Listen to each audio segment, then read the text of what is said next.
우리는 지금 성령 하나님께서 우리 안에 오셔서 하시는 일들을 생각해 보고 있습니다. 성령님은 하나님이신데 그 하나님이 내 안에 들어오셔야만 하나님을 아버지라고 부르고 예수님을 주라고 부를 수 있다고 말씀은 드렸습니다. 성령님은 내 안에 들어오셔서 이렇게 구원받도록 거듭났도록 하셨다면 그 성령님은 가만히 계시는 것이 아니라고 말씀드렸습니다. 그 성령님은 내 안에서 나를 십자가 앞으로 데리고 가서 십자가에서 예수님이 행하셨던 일들을 바라보게 하시고 그리고 그것이 내게 적용되도록 하신다 하는 것을 살펴보고 있습니다. 그러면 성령님은 내 안에만 계신 것이 아니라 내 안에 계신 그분들이 모여있는 교회 안에도 계십니다. 그래서 에베소 2장에는 예수 그리스도가 모퉁이 돌이 되어서 연결되어서 건물을 이루고 그 건물 안에 성령님이 거하신다고 말씀하시는 것입니다. 그러니 참 신비로운 일이죠. 내 안에도 거하고 그리고 예수를 그리스도로 믿는 사람들이 모여있는 그 공동체 안에도 성령님이 거하셔서 하나님의 나라를 이루는 것입니다. 하나님의 나라는 하나님이 통치하는 것이고 그 하나님의 나라는 하나님의 통치의 원리를 따라서 그 역사가 이루어지게 되는 것입니다. 세상에는 세상 통치가 있고 세상의 문화가 있습니다. 그리고 세상 지혜가 있습니다. 하나님 나라에도 하나님 통치가 있고 하나님의 문화가 있고 그 다음에 하나님의 지혜가 있습니다. 그것이 교회입니다.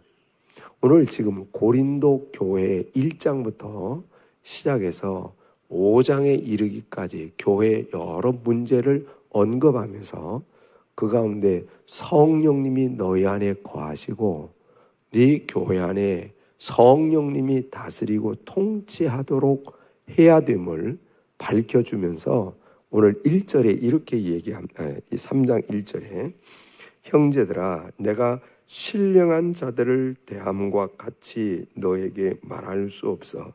여러분 거기 보면 신령한 자라고 얘기하죠.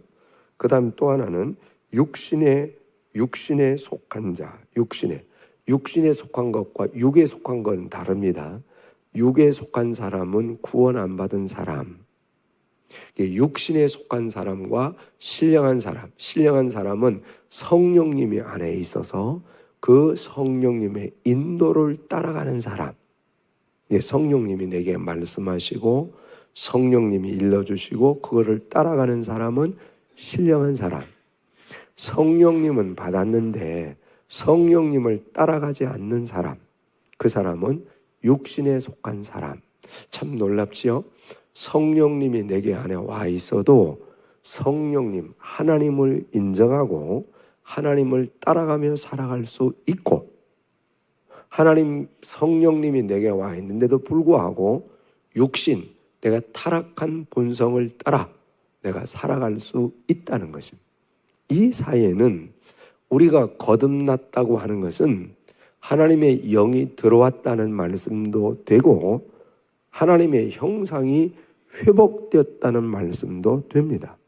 하나님의 형상이 회복되의 극치는 우리 속에 자유의지가 있는 것인데 그 자유의지를 가지고 성령님을 따라서 갈 수도 있고 성령님을 근심시키고 성령님을 소멸해가며 내 본성을 따라 살아갈 수 있다라는 것입니다. 그러면 어떤 일이 벌어지는가? 거기 보시면 이제 2절에 가시면 이렇게 있습니다. 내가 너희를 젖으로 먹이고 밥으로 아니하였노니 이는 너희가 감당하지 못하였음이거니와 지금도 못하리라. 자, 여러분 거듭난 사람들이 이제 먹어야 될 것입니다. 양식. 그 먹어야 될 양식이 밥과 그다음에 젖이 있다. 저지라고 하는 것은 아주 구원의 기초적인 말씀들. 여러분, 우리가 구원을 어떻게 받는가? 구원이 굉장히 소중하기 때문에 구원에 대한 도리가 있지요. 그 도를 성경을 자꾸 가르쳐줘서 먹는다. 구원받을 때 죄가 나타나면 회개한다. 어떻게 회개하고 돌이키는 것인가? 뭐 이런 것들, 아주 기초적인 그 진리를 가르쳐 주는 것. 그게 저지입니다. 밥이 뭘까요? 밥은 구원받은 사람들은 이제 이런 일들로 헌신해야 된다. 이런 일들 앞에 수종들어야 된다. 뭐 이런 이야기죠. 한마디로 얘기하면 예수님이 승천하시면서 우리에게 부탁하신 것이 있습니다. 사도행전 1장에 오직 성령이 너에게 임하시면, 즉 성령이 임했다. 인격적으로 임했다. 그래서 하나님과 관계가 이렇게 이제 회복되면 그 다음 너희들은 권능을 받고, 성령이 오면 따라오는 것이 권능이다. 은사로 권능이 따라온다. 그걸 받았으면 너희를 위해 살지 말고 온 천하에 다니며 복음을 증거하라. 그게 밥을 먹는 사람들입니다. 가서 복음을 증거하라. 여러분, 복음을 증거해 보면 우리에게 나타나는 현상이 있습니다. 귀신이 나갑니다. 병도 치료됩니다. 사람들이 은혜도 받습니다. 너무 회복되어서 좋아합니다. 그것만 있는 게 아닙니다. 핍박도 있습니다. 고난도 있습니다. 여러분, 낯선 곳에 가서 풍토병도 맞이하게 됩니다. 이런 아픔들이 있는데 그것들을 감당해 가는 사람들이 젖을 먹은 사람입니다. 많은 목회자들이 이런 이야기를 많이 합니다. 코로나로 말미암아 교회가 반쪽 났다. 여러분, 코로나로 말미암아 교회가 반쪽 났다는 말은 이 현장에 안 온다는 겁니다. 너무 편해졌다는 겁니다. 그런 일들이 일어났다는 거예요. 그래서 코로나가 한번 와보니까 어떤 일이 벌어지는가? 신앙이 어떤 것인가 하는 걸 보게 되더라는 거죠. 신앙생활을 하는 사람들의 코로나로 말미암아 어떻게 되는 걸 볼 수 있었다 하는 거죠. 초대교회에 성령이 임하고 난 후에 놀라운 일들이 일어났습니다. 그런데 끝난 게 아니죠. 핍박이 일어나기 시작했습니다. 박해가 일어나기 시작했습니다. 그때 신앙을 지키느냐 마느냐 하는 거죠. 지금 우리나라만 보더라도 우리가 차별금지법 반대하고 동성애 반대하고, 왜 그것이 법으로 제정되고 나면 제일 먼저 타격은 교회입니다. 특별히 강단에서 이제 이런 이야기를 하면 이제 고발당하고 그렇게 되는 거죠. 동성애 하는 사람이 와갖고 주례해달라. 그래서 제가 거부하면 그분들이 고발하고, 그러면 이제 벌금을 내든지 뭐 이제 교도소에 가든지 뭐 그런 일들이 벌어지지요. 그럼 비단 여러분 저만 그런 거 아닙니다. 지금 주일학교를 위해서 학교에서, 여러분 학교 근처에서 복음을 전하면 맘카페나 뭐 이런 데 가고 막 얘기하고, 심지어 이런 사람들이 왜 그런 걸 이 학교 옆에서 합니까? 라고 항의하거나 경찰이 오기도 한답니다. 그런데 만약 법제화되면 어떻게 될 것 같습니까? 못하게 되는 거죠. 이런 박해들이 오는 겁니다. 그때 신앙을 보는 거죠. 내가 예수 믿어 구원받았다, 그것만 있는 사람들은 하나님이 우리에게 말씀하신 천하만민이 복받게 하기 위한 그 일 앞에 쓰임받지 못하는 거죠. 그래서 젖만 먹어서는 되지 않습니다. 밥을 드셔야 됩니다. 하나님 말씀이 내 안에 들어와 그 말씀이 어떤 일도 사역할 수 있도록 해야 됩니다. 종종 여러분 교회를 섬기다 보면 힘들기 때문에 이런 사람이 있습니다. 아이 그만둬야지, 이제 그만해야지. 이분들은 밥만 먹어서 그렇습니다. 그래서 힘들으니까 안 한다는 겁니다. 젖을 먹어서 그렇습니다. 밥을 먹어야 됩니다. 하나님의 말씀 앞에 하나님이 나를 쓰도록 내놓을 정도로 가셔야 됩니다. 그래야 하나님께서 나를 통하여 일할 수 있는 겁니다. 그 이야기를 지금 하는 것입니다. 그 다음에서 이렇게 얘기해요. 너희는 아직도 육신에 속한 자로다. 너희 가운데서 시기와 분쟁이 있으니 어찌 육신에 속하여 사람을 따라 행함이 아니리요. 육신에 속한 사람, 자기 타락한 본성에 있는 사람의 특징이 뭐냐면 시기와 분쟁이라는, 시기는 안쪽에서 일어나는 거죠. 분쟁은 바깥으로 일어나는 거예요. 그러니까 그분이 말하는 것을 보면 아, 이 사람은 신령한 사람, 성령이 인도하는 사람이구나. 아, 이 사람은 육신에 속한 사람이구나 라고 하는 걸 알 수 있습니다. 어떻게 합니까? 그분이 말하는 거하고 행하는 걸 보면 자꾸 나누는 사람. 뭐 그 사람이 성경을 많이 한다, 기도를 오래 한다, 그건 중요하지 않습니다. 그분이 말하는 것과 그걸 보세요. 자꾸 나누면 그 사람은 육신에 있는 사람입니다. 성령님은 자꾸 안으로 오게 하고 함께 하도록 하고 하는 것입니다. 제가 이런 질문을 받았습니다. 우리 교회 앞에 들어오면 신천지 출입하지 못하도록 써붙였지요. 그래서 제가 질문 받았습니다. 저거 꼭 이 목사님 붙여야 됩니까?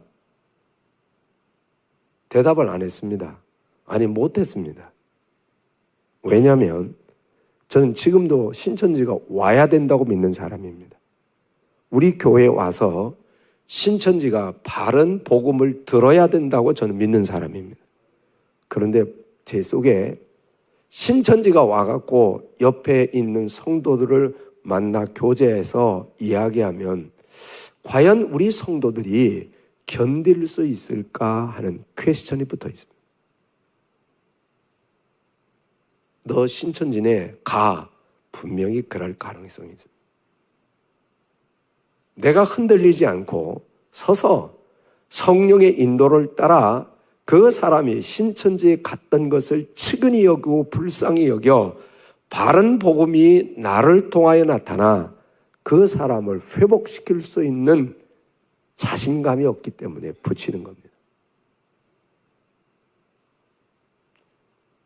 여러분과 저가 밥을 먹고 서 있어 성령의 인도를 받는다면 그 사람 회복시킬 수 있습니다.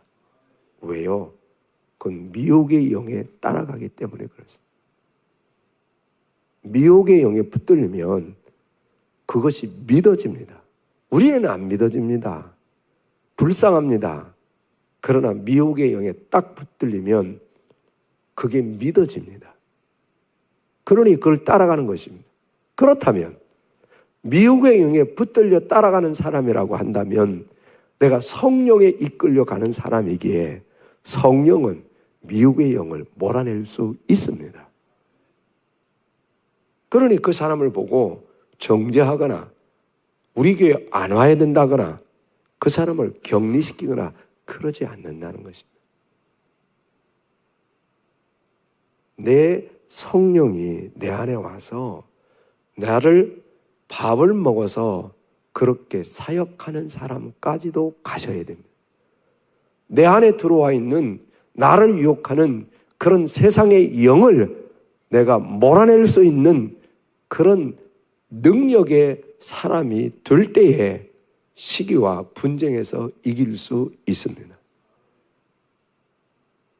여러분, 제가 말씀을 가르쳐도 분리시킬 수 있습니다. 하나님의 말씀을 이야기하면서도 사람을 나눌 수 있습니다. 그러니까 얼마나 우리가 성령에 민감하고 살아야 되느냐 하는 것입니다. 오늘 새벽에 오시는 분들은 하나님의 말씀대로 살려고 힘쓰시는 분입니다. 그때 구원받았다는 얘기, 안 받았다는 얘기가 아닙니다. 구원받은 사람 안에 성령님이 역사해야만, 성령의 인도를 받아야 되만 이렇게 나누지 않는다는 것입니다. 저는 우리 교회를 생각해 보면서 감사한 일이 참 많습니다. 그 중에 하나는 분파가 없다는 것입니다. 그러니까 어느 분을 중심으로 모여있는 분파가 없다는 것입니다. 그거에 대해서 굉장히 감사합니다. 대체적으로 교회들의 이야기를 들어보면 대부분 파가 있습니다. 그래서 뭐 지역적으로 어느 파, 또는 어떤 사람을 중심으로 어느 파, 어느 분들은 세 파가 있다 이런 사람들이 있습니다. 걔네가 속으로 골파되었네. 우리는 대파입니다. 대파. 예수 그리스도를 향한 한 파밖에 없습니다. 거기엔 목사파도 없고 어느 특정한 사람을 따라 파가 있는 게 아닙니다. 그게 약하기 때문에 그랬어요. 어리기 때문에. 그래서 여러분 자꾸 하나님의 말씀을 들어 그 말씀이 내 속에 신비에 새겨지고 그 말씀으로 힘을 얻은 사람들은 사역자로 가셔야 됩니다. 사역자가 다른 게 아닙니다. 여러분 그 말씀을 통하여 내 곁에 있는 사람들을 그렇게 성장시키는데 나를 드리는 겁니다. 그게 우리가 해야 될 일이라는 거예요. 그 다음 또 이렇게 얘기합니다. 4절 어떤 이는 말하되 나는 바울에게라 하고 다른 이는 나는 아볼로에게라 하니 너희가 육의 사람이 아니려. 이게 분파에 대한 이야기죠. 자꾸 분파를 만드는 거. 그러지 말라는 것이. 그 다음 5절 그런즉 아볼로는 무엇이며 바울은 무엇이냐. 그들은 주께서 각각 주신 대로 너희로 하여금 믿게 한 사역자들이니라. 이 세상에 있는 교회 안에 있는 사람들은 다 사역자입니다. 부목사도 사역자, 담임 목사도 사역자, 전도사도 사역자, 여러분 목자도 사역자, 권찰도 사역자, 다 사역자. 그 사역자들은 그렇게 뭐 이런 일 저런 일 하더라도 다 사역자는 나중에 각각 주님 앞에 계산해서 그 상급을 받을 사람이고 그 사역자들은 다 헌신하고 봉사하고 섬기지만 오직 잘하게 하시는 것은 예수 그리스도라는 것입니다. 어떤 한 사람을 여러분 성장시키는 것은 절대 목사가 아닙니다. 교사도 아닙니다. 목자도 아닙니다. 오직 잘하게 하시는 분은 예수님입니다. 그러니까 우리가 섬기면서 자꾸 누구 곁으로 붙이게 하냐면 예수 그리스도로 가까이 가도록 하는 것입니다.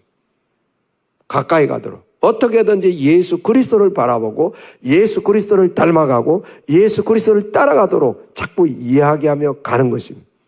예수 그리스도를 닮아가면 그 사람은 변하게 되어 있습니다. 예수 그리스도와 만나면 그 사람은 새로워지게 되어 있습니다. 예수 그리스도와 교제하기 시작하면 그는 성장하게 되어 있습니다. 그래서 하는 겁니다. 그래서. 왜 연말에 바쁜데 이런 일을 합니까? 어떻게든지 우리가 예수 그리스도에 붙어 있어야 됩니다. 예수 그리스도를 더 많이 알아야 됩니다. 예수 그리스도를 더 많이 경험하셔야 됩니다. 그 일은 성령이 오셔야 가능합니다. 다른 것으로 되지 않습니다. 내가 영적인 거로 자유를 누리고 싶습니까? 예수 그리스도에 붙어 있어야 영적으로 자유롭습니다. 자꾸 내 속에서 자꾸 생각이 복잡합니까? 어떤 사람이 오면 자꾸 걸려갖고 그것 때문에 뭔가 안 됩니까? 그에서 자유로우려면 성령님이 나를 강하게 붙잡아야 됩니다. 그래야 자유롭습니다. 마지막으로 이런 얘기합니다. 10절 보시면 내게 주신 하나님의 은혜를 따라 내가 지혜로운 건축자와 같이 터를 닦아두매 다른 이가 그 위에 세우나 그러나 각각 어떻게 그 위에 세울까를 조심하라. 우리는 누군가를 통해서 복음을 듣고 그 다음 예수를 그리스도로 받아들이고 성령님이 내 안에 들어왔습니다. 나는 이때부터 시작해서 이제 건축자입니다. 건축자. 그래서 이 건축을 어떻게 하는가? 그것은 각각 하는 것입니다. 저도 건축하고 있고 여러분도 건축하고 있습니다. 재료를 하나님의 말씀의 재료를 따라 어떻게 하느냐 그 집을 지금 짓고 있습니다. 그 집. 어느 교회 사모님이 개척교회를 하면서 교회를 섬기니까 여러 가지가 있잖아요. 힘들고 어렵다. 갑자기 심정지가 왔습니다. 심정지가 딱 오고 나니까 육체에서 영혼이 빠져나가니까 보니까 목사님 막 우는 게 보이더라는 겁니다. 그리고 자기는 가서 예수님을 만났습니다. 너무 좋더랍니다. 그래서 예수님께서 물으시더라는 겁니다. 너 여기 있을래? 더 다시 땅으로 갈래? 아우 예수님, 내가 얼마나 예수님 사랑하고 그렇게 만나고 했는데 나는 안 갑니다. 일이 좋은데 내가 왜 갑니까? 나는 안 갑니다. 그래. 그래서 그 예수님이 두 가지를 보여줬답니다. 하나는 지금에서 이 상태에서 받을 상. 두 번째, 다시 땅에 가고 사역을 다 마치고 와서 받을 상. 두 가지를 딱 보여주고 어떤 걸 선택할래? 라고 물으니까 이 땅에서 지금 와서 너무 좋은데 받을 상은 조금만밖에 안 되고 나중에 다시 땅으로 내려와서 내가 수고하고 나서 받을 상은 너무너무 화려하고 너무 좋더랍니다. 그래서 그 사모님이 다시 가겠습니다. 그러고 다시 왔답니다.